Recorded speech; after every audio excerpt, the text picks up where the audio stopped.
नमस्कार मित्रांनो, मी सद्गुरू शैलेजा उमाकांत कामत आणि तुम्ही पाहतात नेहमीप्रमाणे माझा political channel times of Maharashtra.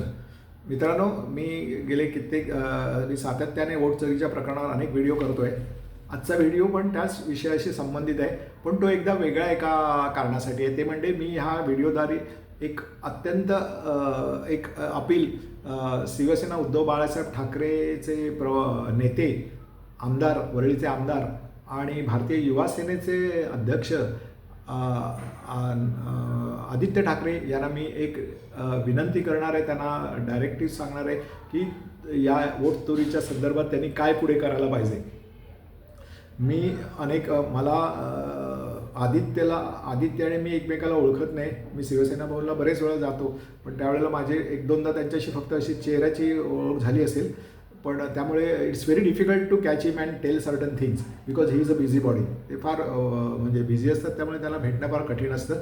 इतर काही माध्यमं नाहीत की जेणेकरून मी त्यांना भेटेन. म्हणून म्हटलं की आपण डायरेक्ट त्यांना आज हे करूया, त्यांच्याशी व्हिडिओद्वारे त्यांच्याशी संवाद साधण्याचा प्रयत्न करूया. रवी म्हात्रेला मी नेहमीप्रमाणे विनंती करेन की माझा हा व्हिडिओ तुझ्याकडे आल्याबरोबर न चुकता आदित्यला फॉरवर्ड कर, जेणेकरून माझे आणि हा व्हिडिओ याच्या अगोदर मी इंग्रजीत पण ह्याच विषयाचा व्हिडिओ केला आहे. ते दोन्ही व्हिडिओ इंग्लिश आणि मराठीमधले नवीन डायरेक्टिव्ह माझं जे फर्वेंट अपील आहे आदित्यला, ते त्यांच्याकडे फॉरवर्ड करावं अशी मी विनंती करेन. प्रत्यक्ष काय होतं आहे याच्या अगोदर मी 5 व्हिडिओ केले आदित्यवर.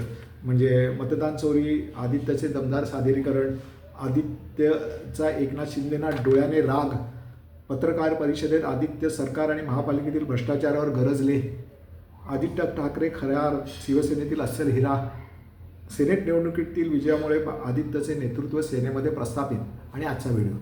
मला माहिती नाही की तू हे आदित्यने हे सगळे व्हिडिओ पाहिले आहेत की नाही, मला माहिती नाही. कारण उद्धवजी माझे व्हिडिओ नेहमी पाहतात असं ते मला सांगतात. त्यामुळे आदित्य गेले त्यांनी जे प्रेझेंटेशन केलं वोट चोरीबद्दल त्याच्या वरळीच्या मतदारसंघातलं, ते अत्यंत दमदार होतं, चांगलं होतं, प्रश्नच नाही. आणि त्यानंतर त्यांनी या वोट चोरी प्रकरणावर बरंच फोकस करून तो काम करतो आहे. He is working hard. आणि ह्या प्रोसेसमध्ये आता ज्या मुंबई महानगरपालिका, ठाणे महानगरपालिका, कल्याण, डोंबिवली महानगरपालिका, त्याचबरोबर इतर नगरपालिकांच्या याच्या ज्या निवडणुका होणार पंचायत समितीच्यावर, त्याच्यावर तो फोकस करून लोकांना जागृत करण्याचा प्रयत्न करतो आहे. अनेक पत्रकार परिषदांना तो यातली भ्रष्टाचार दाखवतो आहे.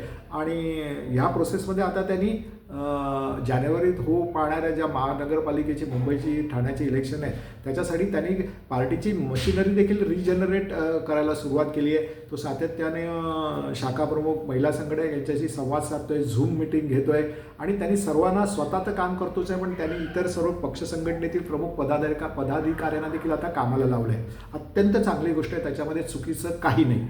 म्हणजे त्यांनी प्रेस कॉन्फरन्समधनं संबोधित करणं, यातल्या चुका दाखवणं, त्यांनी आपल्या पक्षातील पदाधिकाऱ्यांना कामाला लावणं, याच्यामध्ये काही नाही. ती चांगलीच गोष्ट आहे. ते कोणीतरी ते करायलाच पाहिजे, तर ते आदित्य करतोय. पण मागच्या वेळेला त्यांनी जे धैर्य दाखवलं, जेव्हा उद्धव साहेबांचं सरकार पडलं, त्यावेळेला हा पहिला माणूस होता की जो न कोणाला घाबरता मुंबईबाहेर पडला आणि 50 खोके एकदमोकी घोषणा देऊन तो न घाबरता अखंड महाराष्ट्रात त्यांनी रान उठवलं होतं. याचा अर्थ काय, त्याच्यामध्ये गट्स आहेत.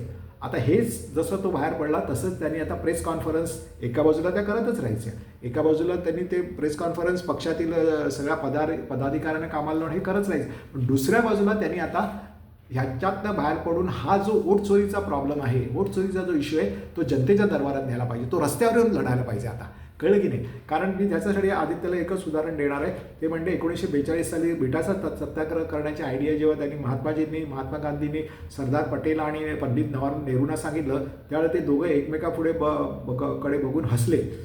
गांधींनी ते ओळखलं. गांधी पण मनातल्या मनात त्यांच्याकडे बघून हसले.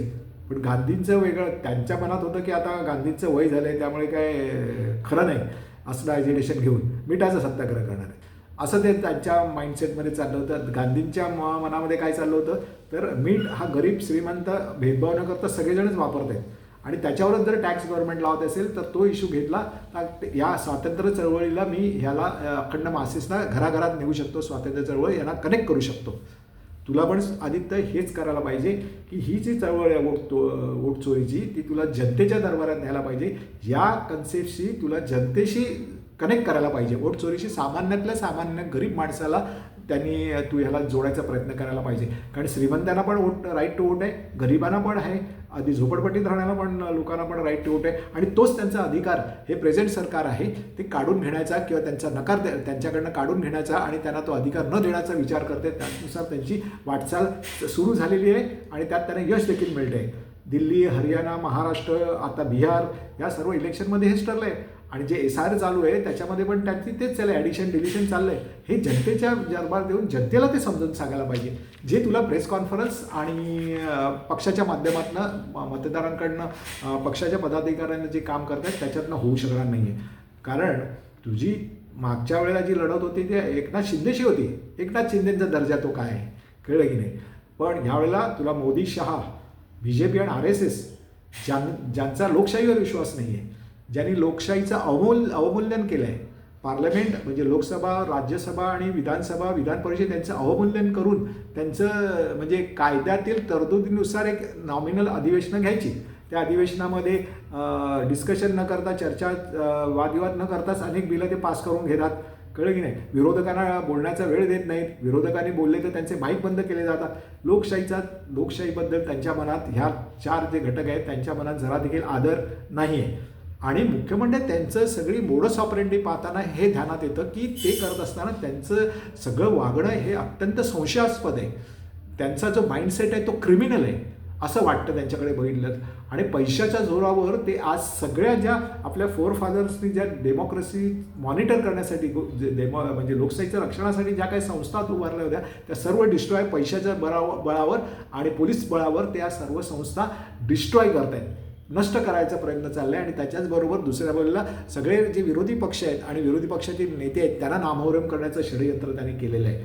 मग ह्याला उत्तर काय? म्हणून मी तुला ते महात्मा गांधींचं उदाहरण दिलं की गरीब पण वोटिंग राईट आहे आणि श्रीमंतांना पण आहे. हा इश्यू जर तू लोकांपुढे घेऊन गेलास, रोडवर येऊन याची लढाई केली तर ह्या इश्यूशी प्रत्येक घरामधला प्रत्येक व्यक्ती त्याच्याशी जोडला जाईल.